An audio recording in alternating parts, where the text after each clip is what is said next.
Welcome to the Resilient Recruiter Podcast. This is your host, Mark Whitby, and I'm joined today by Michelle Parchman. Michelle is originally a CPA and began her public accounting career in auditing with Andersen in Dallas. After 17 years in Big Four public accounting, plus 7 years with the largest executive search firm in San Antonio, she founded Parchman Parchman Executive Search in 2009, specializing in accounting, finance, tax, legal, and C-level searches. Parchman Parchman was named by Forbes as one of America's best recruiting firms, and Michelle has been described as one of San Antonio's most inspiring and influential women. She's also a board director for the Pinnacle Society, which is the premier consortium of 80 industry-leading recruiters in North America. Michelle, welcome, and thank you so much for being here. Thank you very much, Mark. Glad to be here. Awesome. You referred to me by our mutual friend, John Schlegel. And how do you know John?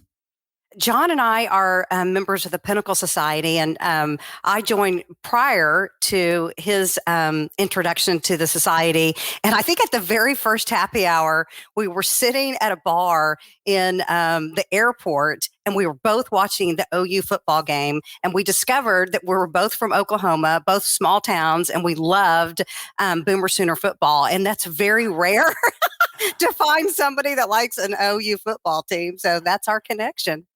Oh, fantastic. It's funny that you got to know each other in an airport. Have you heard of the LAX test? Yes. So Tell me more. Oh, well, just as a criteria for hiring someone, knowing whether you want them to join your firm is if you were stuck in LAX with this person for an extended period of like hours and upon hours, would you be perfectly happy in their company for that, that sort of duration? And if the answer is yes, then welcome on board. And if the answer is no, even if they're technically qualified for the job, then, sorry. You have the answer. Exactly. That's great. So, well, that's cool. I'm so glad that John put us in touch with each other.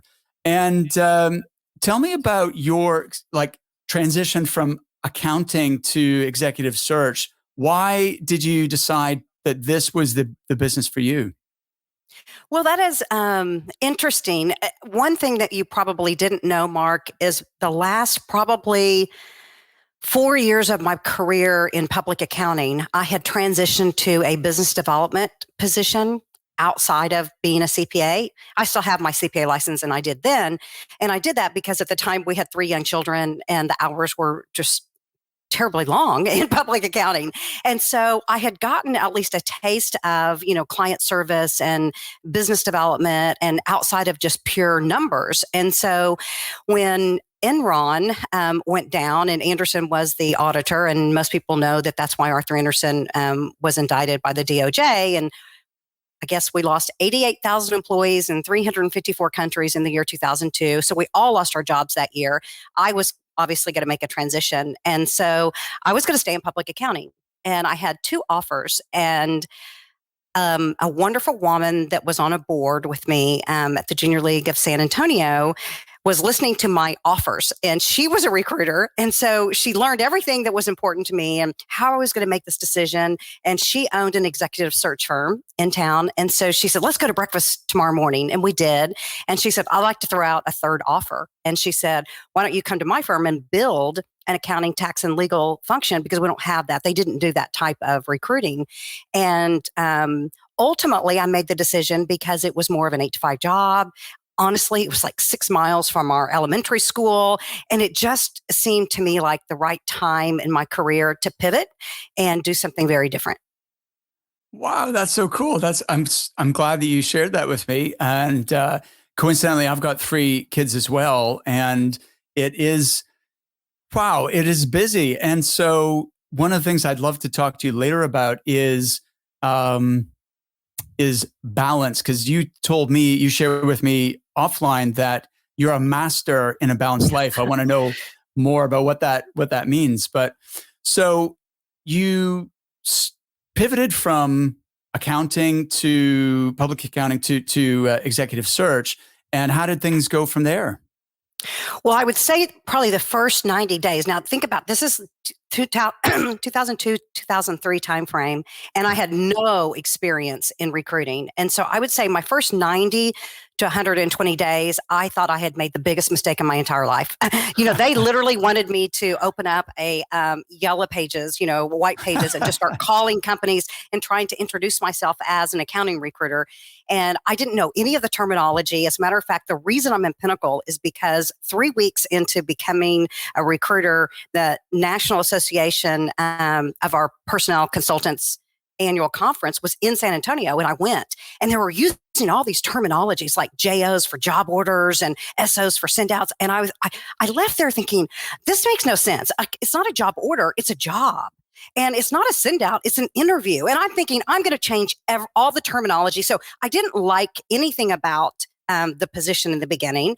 And I thought it lacked process, and I thought it lacked systems, and it was just picking up the phone and smiling and dialing. And I thought, I will never succeed in something like this. I'm too analytical and I'm too process oriented. And so I decided to roll up my sleeves and just ask permission to do things my way. And I did. And that is really, I would say my journey. It was very challenging the first 6 months. I did not think I was going to like it. I didn't think I was going to succeed. But once I was able to kind of roll up my sleeves and lay out, processes, and this is how we're going to strategize to get new clients, and this is how we're going to serve them, and these are the steps that we're going to follow. Once I put that together and I built it, and I had a team by that time. I think I had hired 4 or 5 people. It was great, but beginning was rough. Wow, that's such a great story. Thank you. I also did not enjoy recruiting when I first started, and it was similar, like thrown into the deep end, and literally like, here's a phone, here's a computer, go and make cold calls and find, jobs to work on and so on. And I thought, what have I gotten into here? This is different to what I expected. So you mentioned that first sort of 6 months, which was really tough. What was going through your mind, like coming into work every day and feeling so out of your depth? I think I typically persevere, and I want to succeed, and I'm motivated. And so I just was not willing to not let this work. And I love the idea of it. But then I started finding that we sort of had a bad reputation in a way. I mean, some people didn't think that recruiters were the most savvy, perhaps, or the most professional. And I thought, well, I'd love to change that. I mean, that would be something that would be fantastic. And you know what I discovered, Mark? And I think most people get there. I just didn't know this in the beginning. What I found is I was trying to sell my firm, and they'd never done accounting or tax. And so I just hit roadblock after roadblock because they didn't even think we had the capability. And I later realized that it was easier to sell myself. It was much easier to say, my name is Michelle Parchman, and I'm a CPA, and I spent 17 years in public accounting. And I have this absolutely amazing audit manager from PwC, and that was easy. I mean, that was like a no-brainer for me because that's what I knew. That was my background. That's what I lived, and that's where I came from. And then all of a sudden, potential clients, they could understand that I knew what I was talking about. And I wasn't really selling necessarily the firm or really me. I knew the person that I was representing was a great, highly talented, credentialed person. And so I think that was kind of, it sounds so basic, but that was that first transition of aha. I think I kind of figured out how to recruit. And again, it was quite basic. Amazing. No, I can see that being a light bulb moment and realizing your background made you very credible. And clients could understand that you knew what a good person, what a good profile was, and you'd be able to tell the difference and that sort of thing. So it's, absolutely brilliant. You said you're very process driven, and until you had to redesign the job to fit for you, what were some of those other changes that you made in order to make it work? Well, having been in public accounting for as long as I was, the training and development in Big Four is just unreal. You're constantly learning new software, new processes, best practices. The first best practice I ever learned to me that was so real and impactful is Arthur Andersen did a study on Southwest Airlines was our client. And we wanted to figure out how we could refuel the planes faster, because the faster you can refuel, the faster you can get a plane off the ground back in the air, which means more revenues because you're having more flights. So we basically said, who is the fastest fueling type of thing in the world? And it was the Indy 500, race cars. They refuel as fast. And so we studied how they refuel fast, how they do it faster. And so we replicated or transitioned that type of idea from a race car, to a plane. And so to me, as simple as that sounds, and that's always been my philosophy, is keep it simple, it made so much sense. And so I always make everything as simple as I can. And so to answer your question, I take that philosophy and I say, okay, how can we put in templates, or how can we put in the first 3 or 4 or 5 steps that are the same thing, repeatable every time, but they're proven and they work. And that's really what I do. And so, I have a whole, what I do every day, my top 10 things, and I can go through all those, but probably not necessary. But that's basically what I do. So it's replicating proven, simple steps. Love it. That sounds great. Now, I would love to know your top 10 things. In fact, you gave me something very tantalizing in your notes that you put. By the way, I believe that you're very process driven, because you are one of the most organized guests I've ever had on the show. Your preparation was on par, or on point, I should say. How to bill $500,000 and work less than 15 hours a week. That seems impossible. Tell me how one can accomplish that, Michelle. It is 100% possible. And I have been doing it for years and years. And it is because I look at everything as ROI. So every single thing I do, I think in my head, what is the return on my investment? And for me, it's time for then money. And so I try to make sure that everything I do is going to take me the least amount of time and give me the highest amount of money. And so an example would be, if I have a strategic plan of the 10 best steps that I do in every job order when I get it from a client, and I'm going to try to find the best candidate for them, I am absolutely going to do my first and second step first, that take me hardly any time at all. Like, let's say 15, 20, 30 minutes or an hour. The last thing I want to do is step 10, which takes forever, which is creating an e-blast and reaching out to 500 people and putting together all these materials. And I don't really post, but do those things. So I'm going to always do steps 1 and 2 instantly and first. And I do my entire day that way. I look at the top 10 things I have to do. I keep in mind every day what is closest to the money, what is most important, and I do those things first. I don't do the easiest, fastest things necessarily if they're not most important and most efficient and don't have a return on my investment. They get pushed down to number 9 and 10 every day. So that's just, and I run my life that way.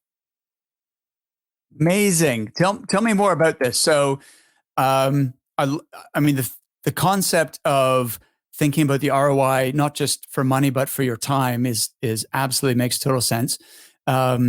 Working closest to the money, I understand what that means, but can you explain it in case people haven't heard that expression before? Absolutely. So a pretty simple example would be, let's say this morning I woke up and I had 2 emails from clients. One client is a very large Fortune 50 company, and they have, HR in process, and it takes me 6 weeks to make a placement. But they're a great company, and people want to work there, and my candidates would want to know that is an open position because they're highly reputable and recognized. And then my second client calls, and they want to give me a 3-week exclusive, and it's a third fee. And it is in my wheelhouse, meaning it's a candidate that I probably can make 20 phone calls and find.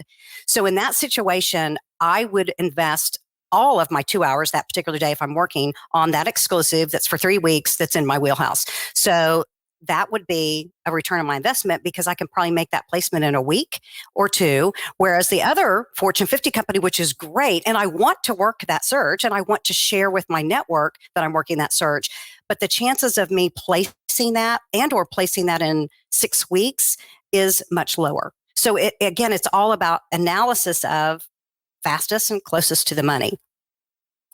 Beautiful. I love this. This is cool. You mentioned 10 things you do each day. Could you Talk me through those. It's funny. People ask me that all the time because I think of myself, we all self-reflect and we're good at some things and not so good at others. And I am a good planner. I think that's where I strive, and I'm best in the morning. I'm most creative in the morning.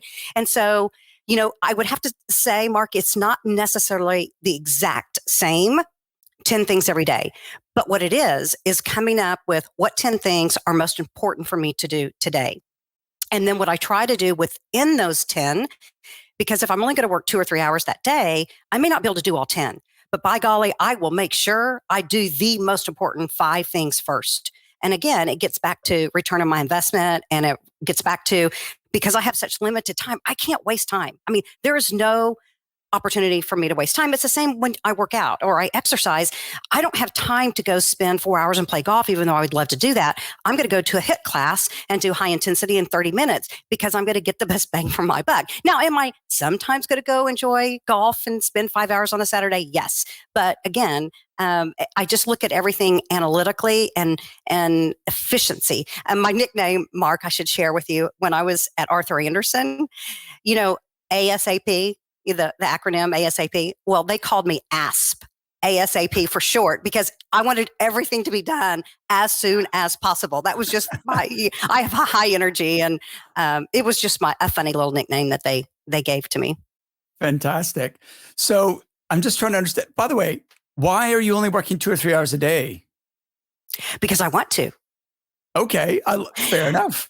Fair enough. Well, but why do you want to? Like how did this, because it's, most people just assume it's a 40-hour week minimum. And then a lot of recruiters are working 50, 60, 70 hours. So, and they don't really question that. So what caused this? Do you even think, well, I could be doing the same results in half the time? It started in 2003 when we had 3 young children. And so I always wanted to be home when the bus got home. And so our youngest went to a private school. And so we had to pick him up at 1. So it started when, I felt like I needed to be home at 1, and then the 2 older children got home at 2. And so I always wanted to be a mom first. And I really do want to talk about something that's really important to me too, Mark, and we can get to that next. And that is, I believe you have to know your values. And I stress this. I stress this with people on a team that I've managed. I stress this with employees. I stress this with candidates and clients. You have to know your values first. And if you know where your values are, then you can set all your priorities around those values to achieve them. And so for me, to answer your question, my value was always first was my family and my children and my husband. And second was my career. And I realize other people have different values. I mean, they have, church, or they have, health, or a charity as a passion. Their career could be their passion, business, an elderly parent. Everybody has different values. But then once you know what your values are and you know the order of those values, then you set your entire day and your life around those. That's how you set your priorities. So that's how it initially started. But the 2 to 3 hours came when, even as my children started getting a little older, we started spending more time in the summers vacationing. And so I wanted more time away to spend with them when they were not in school. And so again, that was the push.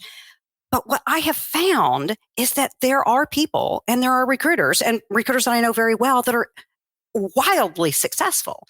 And they work 80 hours a week and they grind it. And they produce about the same that I do in a 15 to 20 hour week. And what I realized is it's kind of that 80-20 rule. They're spending an extra 80% of their time to perhaps bill an extra 50. And I'm not willing to do that. And so part of it is too, it's a challenge. It's a challenge to prove that I can adapt and adopt my policies and best practices and ROI procedures to a 2 to 3 hour workday. And it works, and it does.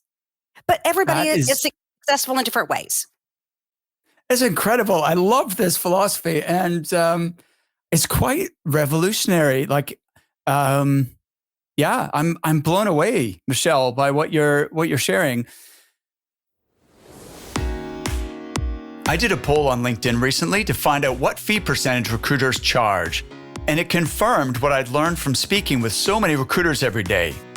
The majority of recruiters are undervaluing their service and cutting their fees to become more competitive. Listen, if you want to protect your cash flow, and build reserves to protect your business against whatever might happen in the future, you need to be earning more for each placement, not less. The challenge, of course, is how to increase your fees and still be competitive. iIntro has helped hundreds of recruiters to make small but critical adjustments to the way they pitch and win business, so they can win more clients who are also willing to pay higher fees.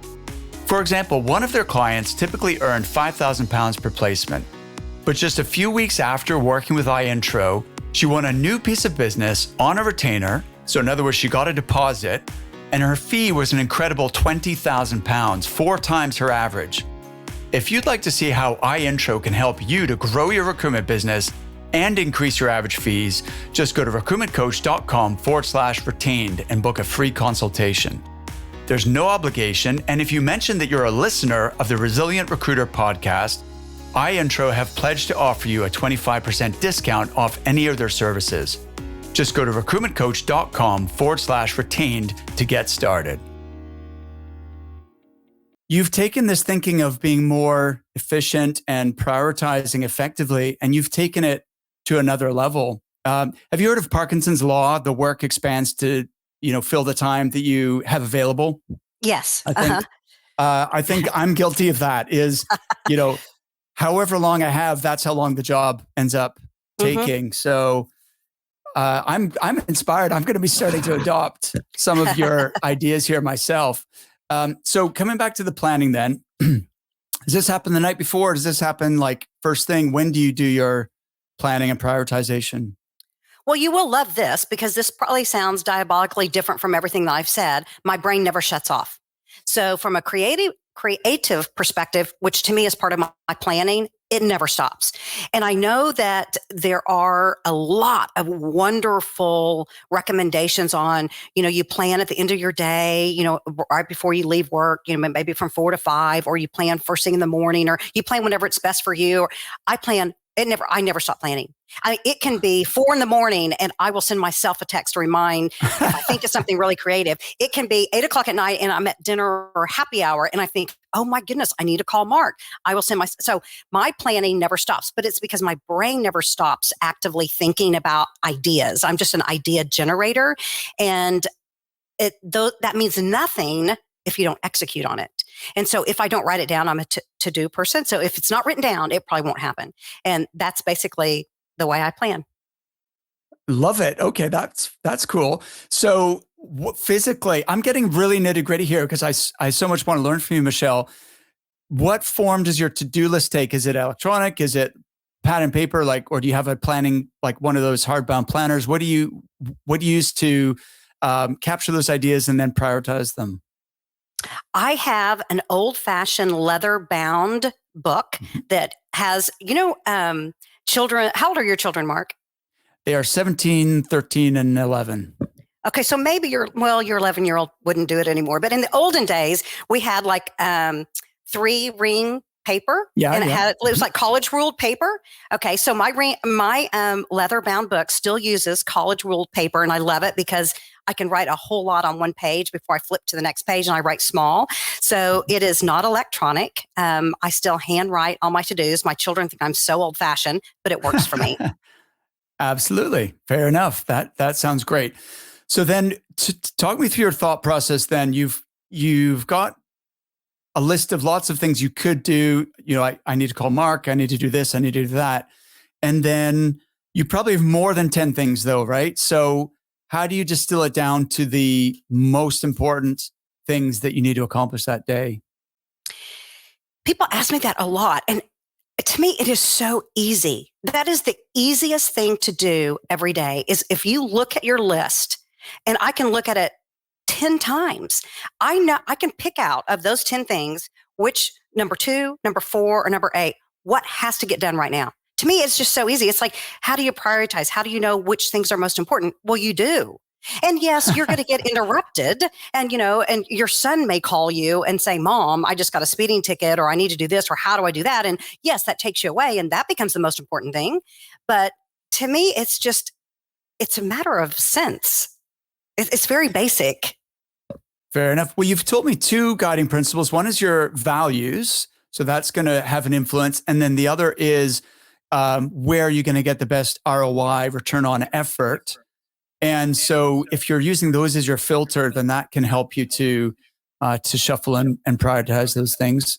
So that's fantastic. And then, I mean, do you ever have to work a full day, or is 2 or 3 hours what you're aiming for? Or is that really what you do on a typical day?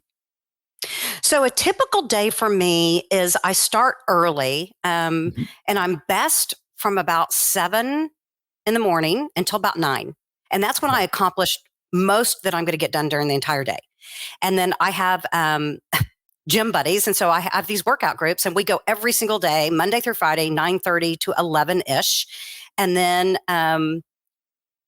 I really usually kind of hang out with girlfriends and have fun, or we may play pickleball or tennis. And then in the afternoon, and I almost always make phone calls around the lunch hour, because that's when a lot of people can talk, right? That's the only time they have to talk, whether it's a client or a candidate. They kind of still have the old fashioned lunch hour. And then I pick back up, and I might work an hour in the afternoon between about 5 and 6, because again, that's when my clients and candidates are available to talk to me. So I would say it's kind of about a 3-hour perhaps work day. Yes, I sometimes have to work a full day. I mean, I might have a really harder search than I'm used to having, or it may be a little bit outside my wheelhouse, but it's very important to my client that I perform and that I find them talent. And so I might have to try avenues that I normally don't have to try. And yes, I would absolutely work an 8-hour, but I probably didn't work the week before. I might have been on vacation. So I would still tell you my average is 2 to 3 hours a day year round. And I take most summers off completely. Oh, wow. That's amazing.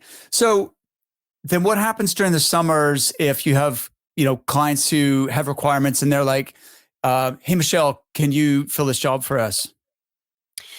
Well, I'm fortunately, and I don't know why this is, and it seems to have been fairly cyclical. In the summer, in my accounting space in San Antonio, it's fairly slow. And I just don't know if it's the San Antonio mentality, and most everybody is in and out on vacation.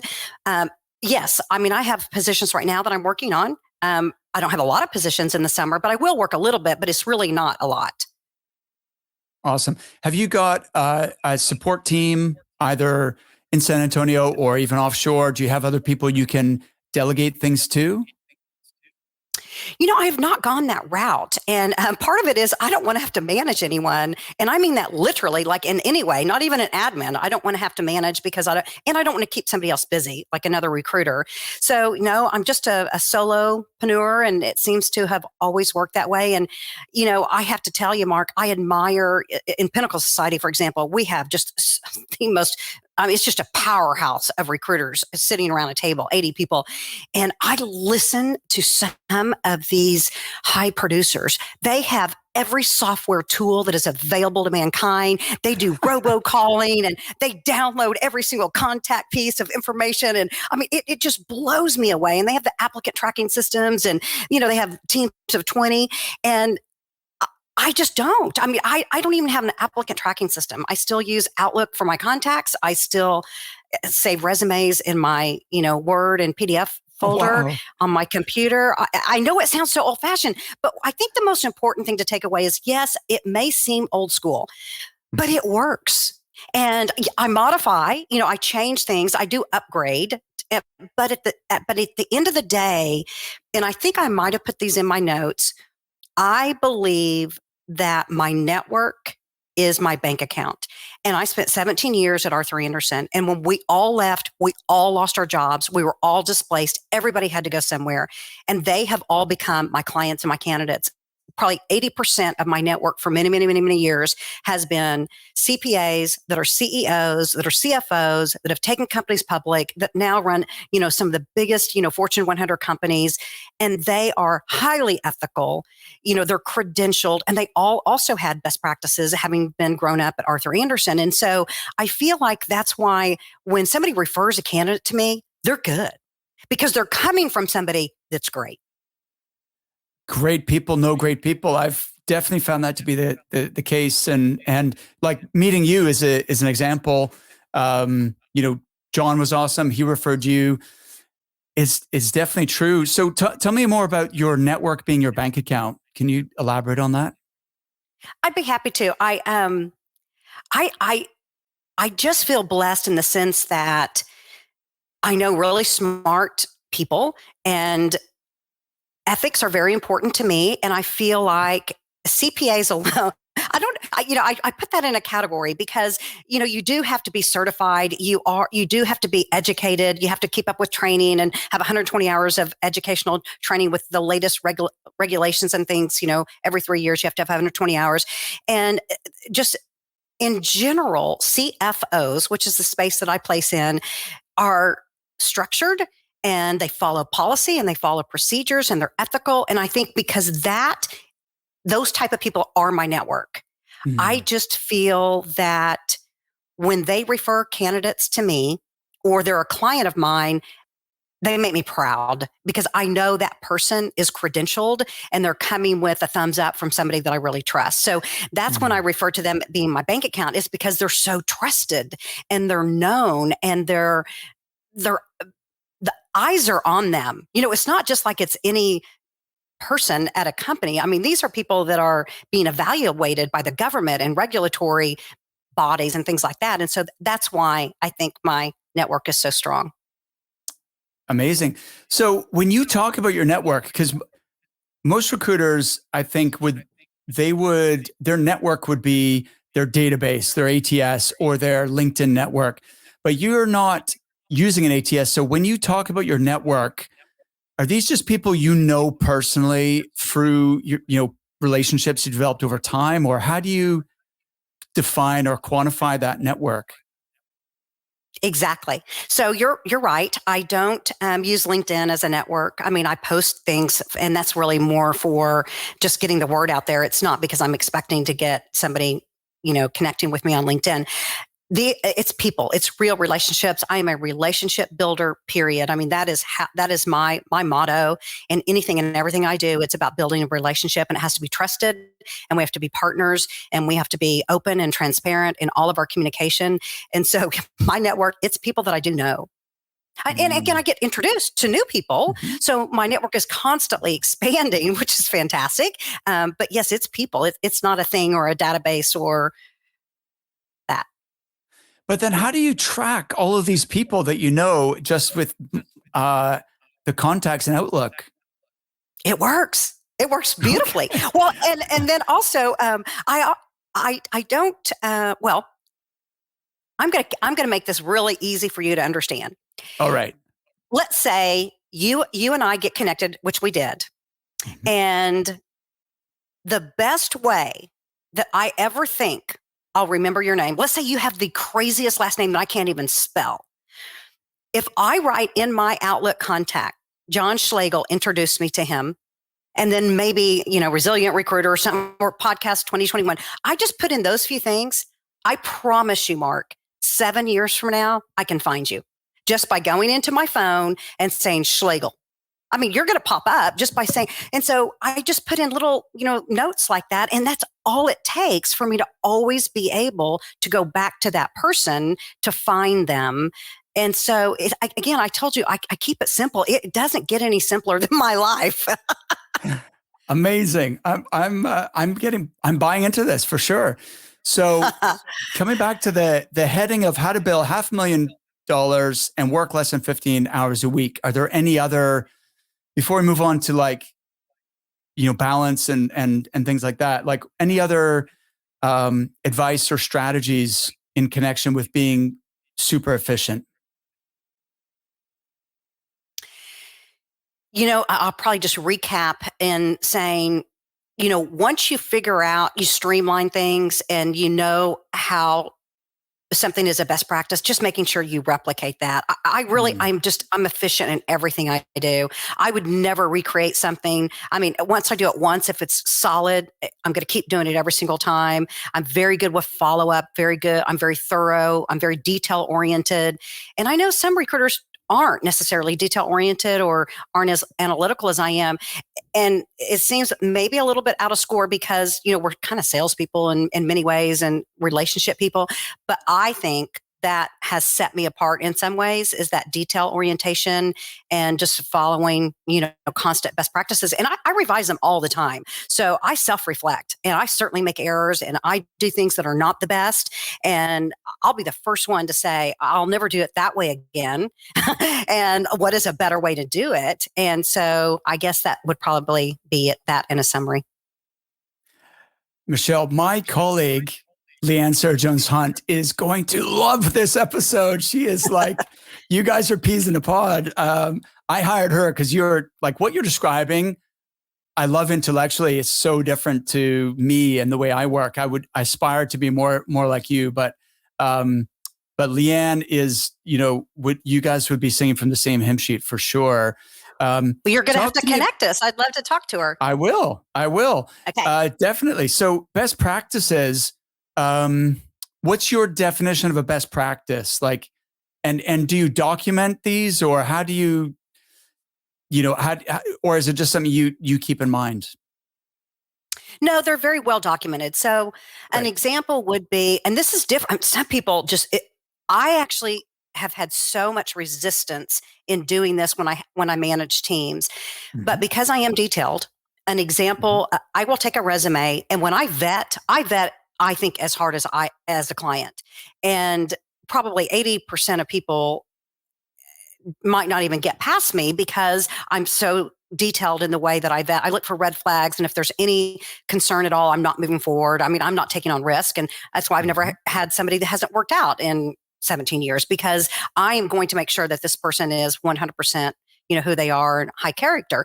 So I have what's called a credential summary. And it's basically my interview notes, but it's in different categories. And my clients love them so much because they're so detailed. And again, I'm serving CFOs and they're detailed and they're CPAs. And so they love more information, more notes, but it has everything you can ever imagine. So what is their personality profile?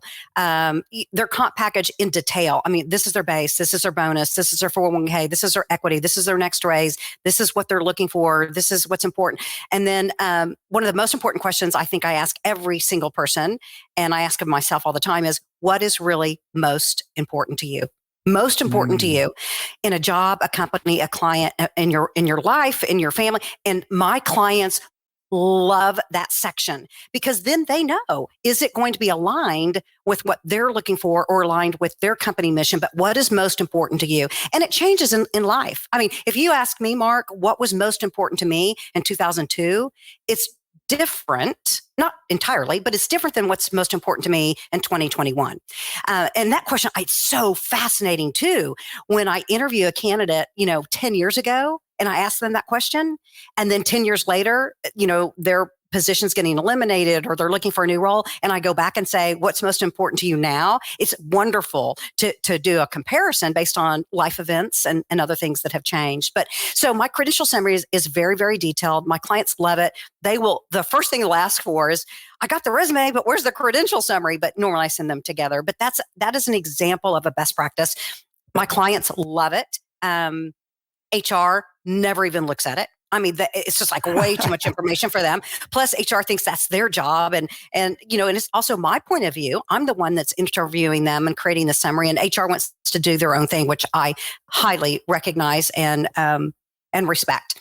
And then I have another one that the company that does my e-blast. It's just a kind of a standard form. I guess I think probably everybody would have that, but mine is something it's quite standard. And anyway, I just have lots of examples of best practices that I do. I just try not to recreate anything. So once it's really great, it becomes a template.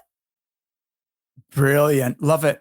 And do you know what? This is very relevant to a discussion that I'm having in one of my coaching groups at the moment, which is on creating systems, processes, standard operating procedures for your business so that you're not reinventing the wheel all the time and things run like a well-oiled machine. And your best practices would fit right in with that. Something you said, one of the sections on your candidate report, what did you call it? The report you submitted? Credential summary. Credential summary. There you go. Yeah. What's most important to you? It reminded me of the first time I learned about values was When I was about 16, I listened to Tony Robbins' Personal Power Mhm. audio tapes. And he talks about values and making sure that you, A, know what your values are, B, that they're serving you and they're not, in conflict with what you're trying to accomplish. But the question for determining your or someone else's values is to ask what's most important to you. Mhm. And that was the formula to Yeah. elicit someone's values. And Mhm. you've tapped into that. But I never thought of using it in this way to get to know your candidates better. It's really, it's very valuable, I have found. And my clients absolutely love that particular section. And sometimes I have to dig a little further, so you'll ask the question, Charlie, really, what is most important to you? And sometimes they'll just say one thing. And, career advancement, for example, is quite common. And then I'll say, what else? And then they'll say something. And then I'll say, what else? And then they'll say something else.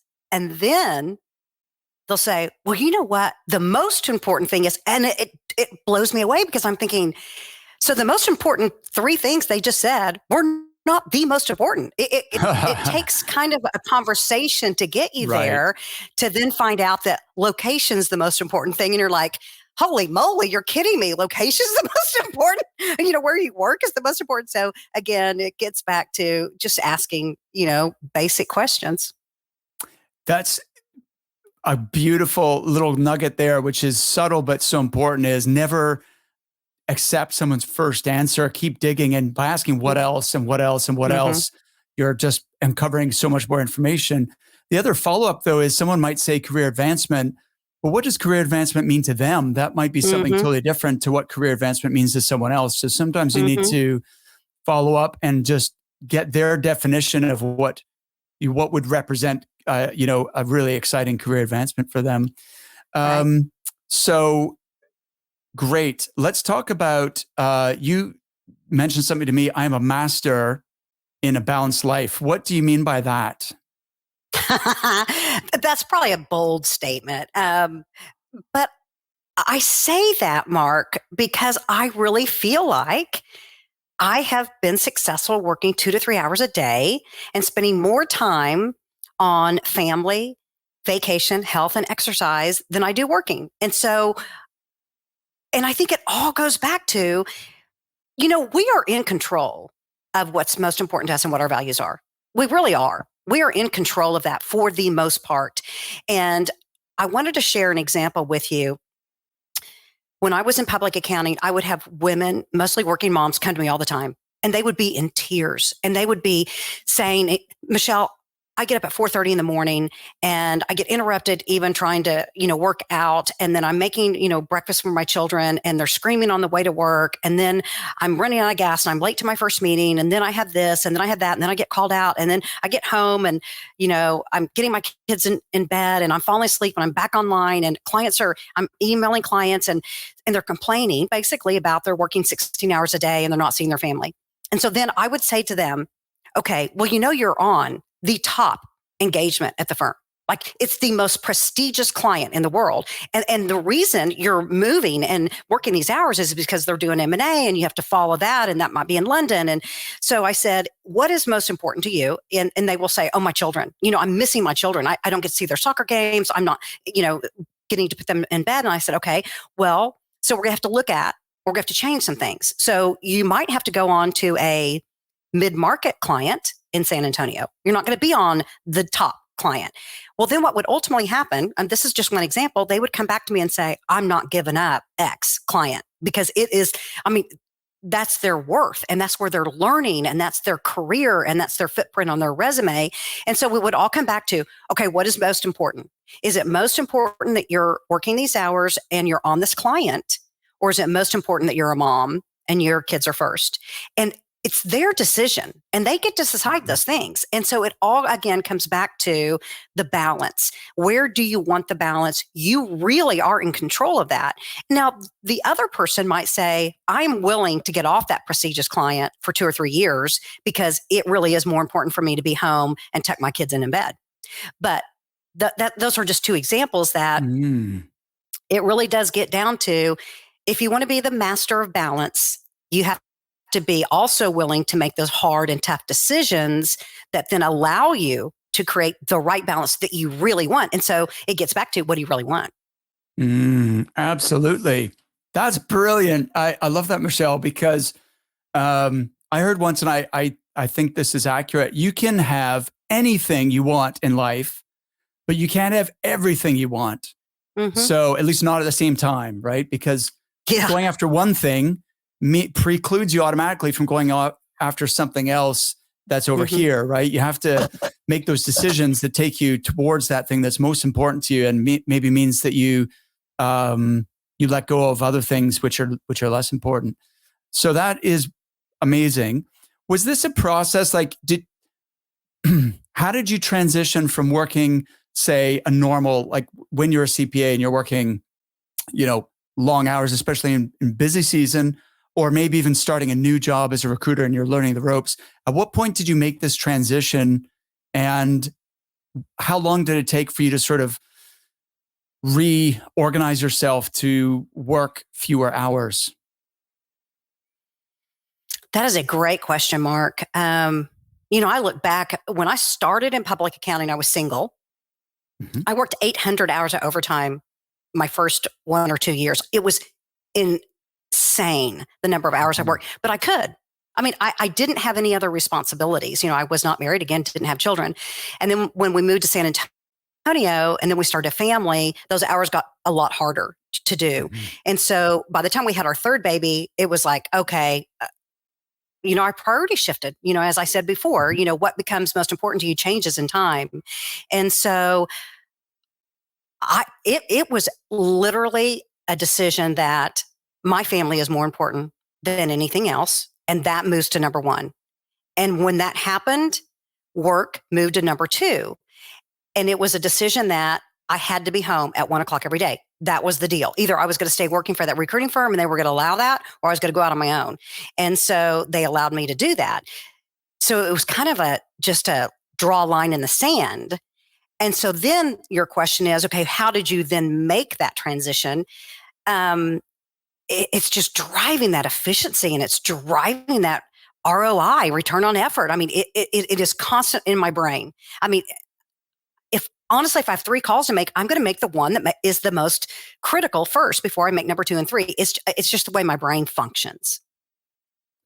I understand that, and that makes total sense. I guess what I'm getting at is, if someone wanted to emulate what you've done, Michelle, would it be a case of saying, okay, as of Monday, I'm working, 4 hours a day instead of 8 hours a day, and that's all the time available, so I have to just make that work? Or is it a case of, okay, over time, I'm going to increase my efficiency and reduce the number of hours I'm working. So next week, I'm going to make sure I only work my 40 hours, and I'll just be much more good at planning. And then maybe next month I'll get it down to 30 hours. Do you see what I mean? Like, absolutely, is it a gradual thing, or is it just a decision? Like, nope, it's 3 hours a day from now on.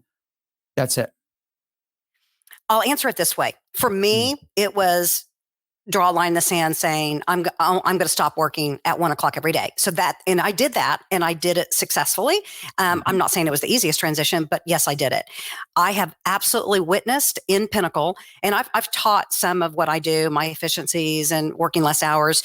And I have seen other Pinnacle members transition, and they've done what you've done or mentioned. The second is the option of kind of gradually saying, well, I'm going to stop working at 4 now instead of working till 7 or 8, or I'm going to, you know what I mean? And they've been successful doing that too. So what I would say is, I think either will work. The key is going to be building in efficiencies that make you successful doing it. Because if you're not efficient at it, it's not going to work. I mean, you're not going to be able to bill at the same level and support your clients at that level if you are not efficient in what you do. Amazing. Now, one of the things that makes you efficient is only working on jobs you're going to actually fill and make money from, right? And so you've mentioned a few times that you work exclusively. How did you come to that sort of philosophy of, you're only going to work with clients exclusively, for example? Initially, it started, when I left the firm that I was with, I had signed a 2-year non-compete, which is a long time, but I also signed the agreement. And so I was absolutely going to adhere to that. And I also thought, okay, it'll give me a couple of years to be with my kids. And so what happened, I had clients that started coming to me during the non-compete, like towards the end of it. They started coming to me and they basically said, Michelle, we've got to have you work on these positions. And by the way, that was within my agreement because technically I wasn't soliciting them. They were coming to me. And so I just said, I would only feel comfortable working on this if I had an exclusive, because then I would know for sure there was no way I could be having a competitive situation. And that way I felt a little bit better about it. So that's how it initially started. Well, then it kind of, the bells even, started ringing. I thought, well, this is really, really smart. And so I started asking for exclusives as often as I can. And believe it or not, I get them a lot. I mean, I'm still surprised that I get so many exclusives, and I only do a 3-week period because, again, we've talked about my network. My network is not indefinite. It is not gigantic. It is not like many people's. Mine is definite. It's defined. It's a defined market. Typically, if I don't get a referral through my network within the first 2 to 3 weeks, I am not going to be successful for my client. And so that 3-week period makes sense to me and it makes sense to my client. And I'm also very transparent. Once I get to that 2-week, 3-week period, if I haven't found somebody or if I'm feeling like I'm not going to, I let my client know. I immediately will say, it is now time for you to use other recruiters because I'm not going to be your best resource. And they appreciate that. I don't mind competition ever. It's just I like having the 3-week exclusive first. So tell me, Michelle, why wouldn't you just insist on only working with clients exclusively? Great question. Because I could probably name 10 or 15 like that. Great companies in San Antonio that would never do an exclusive because their corporate policy wouldn't allow that. And I still want them as clients. And I still have candidates that would want to work there. Makes sense. Fantastic. Michelle, I could keep talking to you for hours, but I'm conscious I've taken the equivalent of about a half a working day here already for you. I know, I got to go. I got to go to the gym. Great. I'm glad to hear it. So thank you so much. It's been fantastic and illuminating. And I've actually decided myself, I need to look at my values because I've not looked at that for a while and reprioritize my time to see how I can shave the hours down because they are creeping up. I missed lunch today. I was just telling you because I just worked straight through lunch. So that's not ideal. Michelle, thanks again. And I hope we get a chance to talk again in the future. Absolutely. It's been such a pleasure, Mark. Thank you. Thank you.